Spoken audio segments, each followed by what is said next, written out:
Essas imagens foram gravadas no domingo, dia 8 de dezembro de 2019. Aqui você vê a polícia recolher uma faixa em que se lia Botafogo Antifascista. Uma faixa como essa aqui.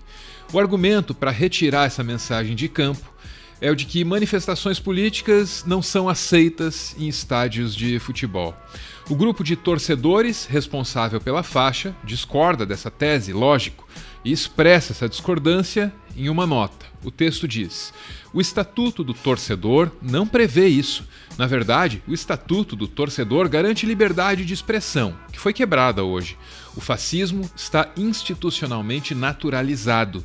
Crime no Brasil é ser antifascista. A censura a uma mensagem como essa aqui é um péssimo sinal sobre o estado de coisas no Brasil. E esse sinal se revela ainda mais perturbador quando a gente entende que fascismo, muito mais do que ideologia, é uma estratégia para obter e manter poder. Isso é o que explica o pesquisador de Yale, Jason Stanley, nesse livro aqui, que você já deve estar cansado de ver a gente citar nesse canal. O Jason Stanley lista 10 pilares, 10 características que definem o fascismo como estratégia. Hoje, de uma vez por todas, a gente vai compreender quais são esses 10 pilares e também vai entender como e quando eles foram erguidos aqui no Brasil.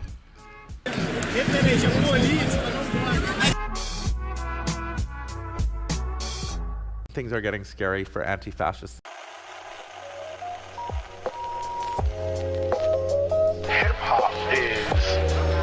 O primeiro pilar do fascismo é o passado mítico. Aqui mora a motivação maior do fascista. Ele pretende resgatar uma versão idealizada do passado. Uma versão do passado que só existe na cabeça dele. So, there are 10 chapters in my book corresponding to these 10 different central tactics of fascism. The first chapter is called The Mythic Past. Fascism always harkens back to a mythic past, a time when the country was great. For Mussolini, it was obviously the Roman Empire. The past is a myth, and the goal is to change the present. The goal is to make the dominant group feel like they've lost, to connect their feelings of anxiety and loss to a past that never was. To tell them, at one point, you were respected just because of your skin color. No Brasil, esse passado mítico é o passado da ditadura militar. Até bem recentemente, seria impensável acreditar que usar a democracia para pedir o fim da democracia ia virar uma coisa normal, banalizada. É até dispensável dizer quem foi um dos principais responsáveis por banalizar a apologia da ditadura. Porque você sabe que foi ele, o cara que diz que não era exatamente ditadura, era regime. Que eu mostrei que realmente, hoje em dia, grande parte da população entende que o período militar não foi ditadura como a esquerda sempre pregou.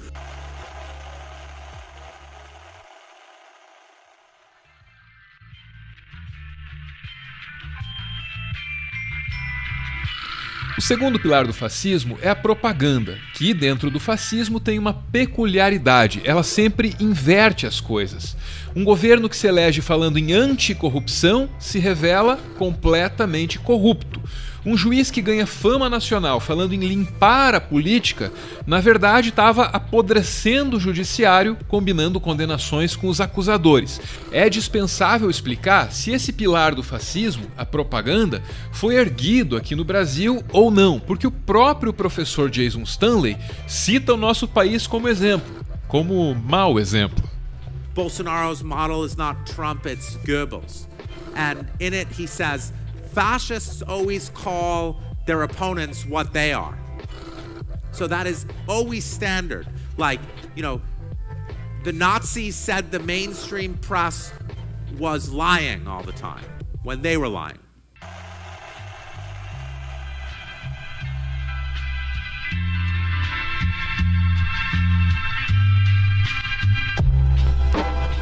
O terceiro pilar do fascismo é o anti-intelectualismo. O fascismo precisa combater toda e qualquer coisa que estimule o livre pensamento, porque pensando, o público deixa de cair nos contos daquela propaganda oficial que inverte as coisas.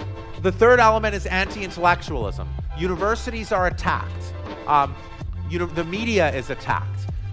There's anything that deviates from the national narrative of glory of the nation is attacked. Se você tiver alguma dúvida sobre o fato de que o pilar do anti-intelectualismo já foi erguido no Brasil, aí você precisa ouvir o ministro da Educação, o Abraham Weintraub. Toda vez que ele tem um microfone à disposição, ele combate as universidades e frequentemente ele faz isso contando mentiras. Você tem plantações de maconha, mas não é 3 pés de maconha, você tem plantações extensivas de maconha em algumas universidades, a ponto de ter borrifador de agrotóxico.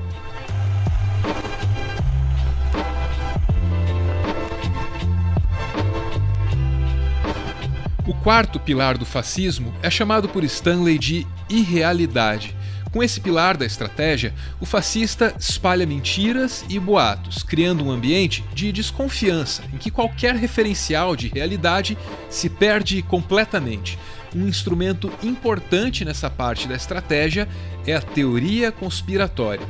The attack on truth, conspiracy theories. It's always a mark of fascist politics with the spread of conspiracy theories. And there's a common structure to conspiracy theories. This is what you do.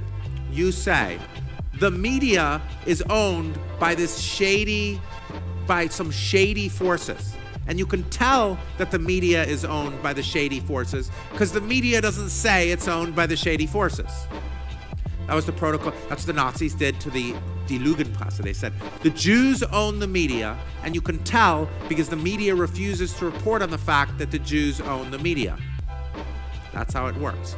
O procedimento denunciado por Stanley foi usado por Bolsonaro quando os incêndios na Amazônia se tornaram impossíveis de negar. O presidente disse que as queimadas eram obra das ONGs, e a prova de que as ONGs tinham colocado fogo na Amazônia era o fato de não haver provas de que as ONGs tinham colocado fogo na Amazônia. Um indício fortíssimo que esse pessoal de ONG perdeu a teta deles. Mas então tem indício forte com base nisso. Não se tem prova disso, meu Deus do céu. Ninguém escreve isso, vou queimar lá, não existe isso.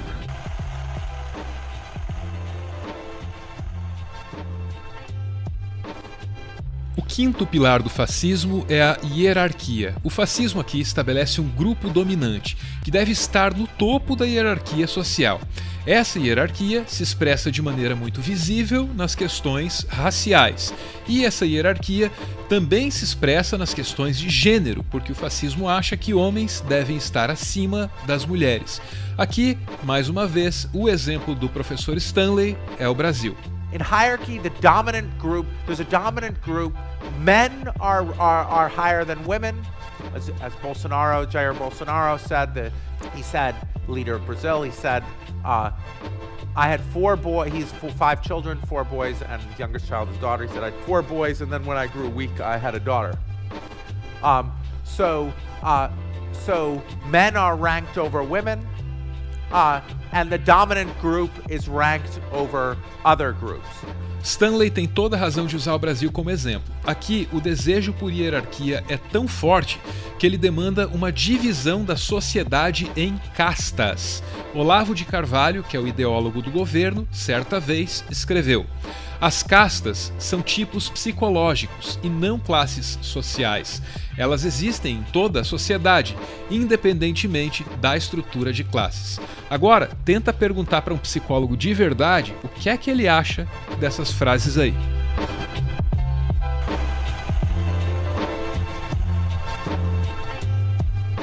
O sexto pilar do fascismo é a vitimização. No fascismo, o grupo dominante acha que é vítima das minorias. Quando um negro entra na universidade, o fascista acha que uma vaga foi roubada dele. Quando uma mulher ascende na carreira, o fascista acha que tiraram a promoção dele e deram para ela. Vitimização. So, next, victimhood. In fascist politics, the dominant group is the victim of encroaching equality. All of Mein Kampf is this ode to German victimhood. In fascist politics, the dominant group, men are the victims of feminism. No Brasil, sobra a vitimização do grupo dominante diante das minorias. Em alguns casos, a coisa chega a ficar caricata, como quando a Heloísa Bolsonaro, depois de passar uma temporada nas Maldivas, voltou reclamando dos perrengues que passa no exterior.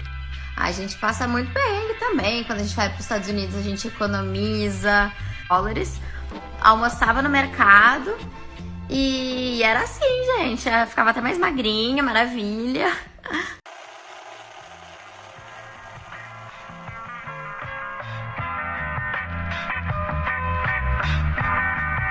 O sétimo pilar do fascismo é chamado de lei e ordem. Aqui, o fascismo implementa um discurso de punição contra os seus dissidentes.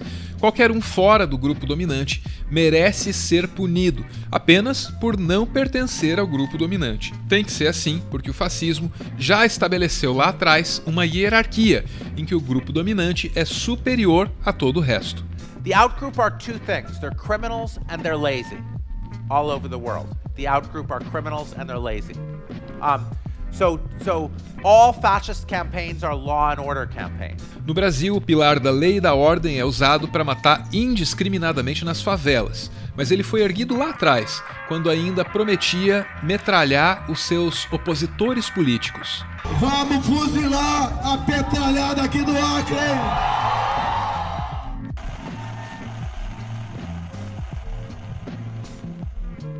Menino veste azul e menina veste rosa! O oitavo pilar do fascismo é a tensão sexual. Aqui, o fascista espalha o medo do estupro e define os seus opositores como tarados e degenerados. Esse medo é útil ao líder fascista, porque uma vez que todos estejam amedrontados, muito assustados com os tarados e com os degenerados, é ao líder fascista que o público vai recorrer querendo proteção. So the next feature is sexual anxiety. All fascist movements raise panic about rape threats of foreign men, or the outgroup men. It raises your panic, the panic of the in-group men. They can't protect their women. They need a strong leader to help protect their women. Da mamadeira erótica à teoria conspiratória segundo a qual o Fernando Haddad fazia apologia do incesto, o Brasil bolsonarista usa e abusa da tensão sexual. Ele chegou até a mostrar no Jornal Nacional um kit gay que nunca nem existiu.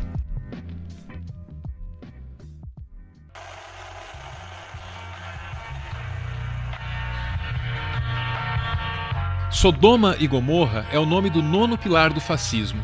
Usando a história bíblica como referência, Stanley expressa aqui a superioridade dos valores e da população tradicional do campo sobre os valores e as pessoas das cidades.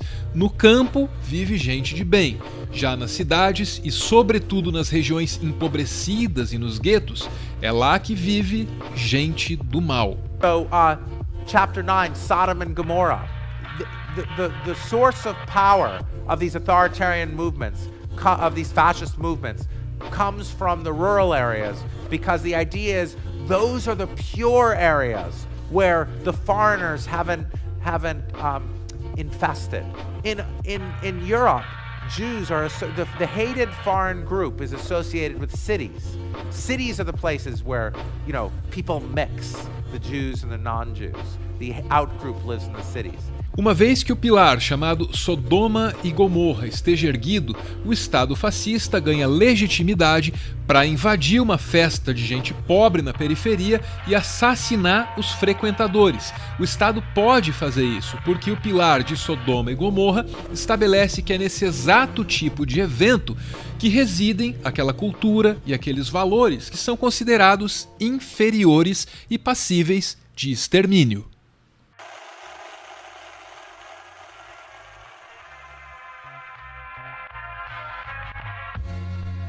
O 10º pilar do fascismo leva o nome de Arbeit macht frei, em referência a Auschwitz. A ideia aqui é classificar todos os opositores do fascismo como preguiçosos.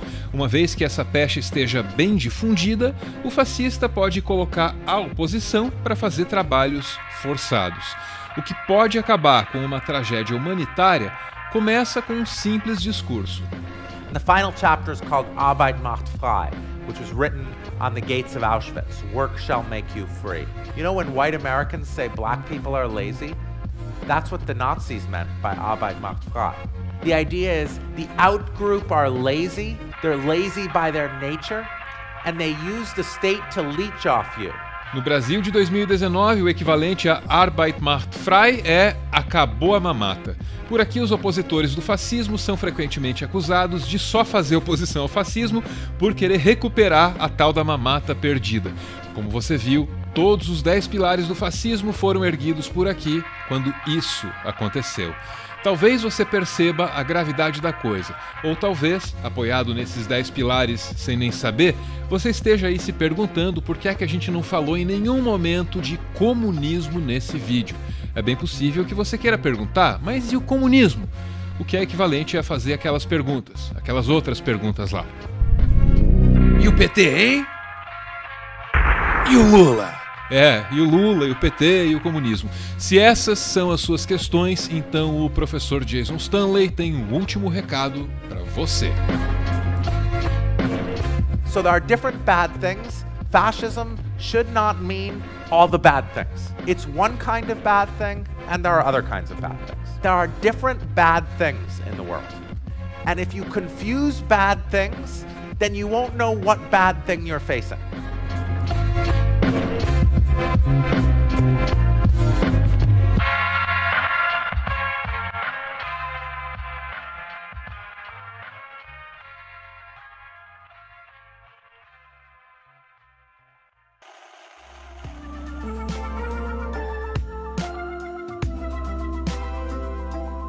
Dia desses, a gente lançou esse livro aqui, Tudo o que você precisou desaprender para virar um idiota. I understood that reference. Esse livro compila, desmente e explica de onde saíram as teorias conspiratórias que hoje definem os rumos das políticas públicas do Brasil. Uma breve olhada no índice pode te ajudar a compreender melhor do que se trata. Tem um capítulo para explicar que essa conversa aí de marxismo cultural nasceu justamente na Alemanha nazista. Tem um outro para explicar que vacinas são seguras. E assim por diante até chegar nas conspirações envolvendo o educador Paulo Freire.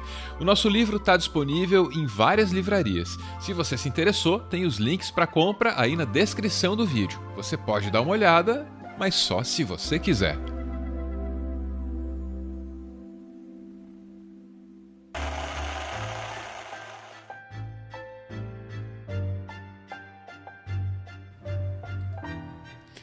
Muito obrigado por ver esse vídeo até o final. O Meteoro é mantido graças a uma campanha de financiamento coletivo. Quem participa ouve um podcast exclusivo e também aparece aqui no finalzinho para receber o nosso agradecimento.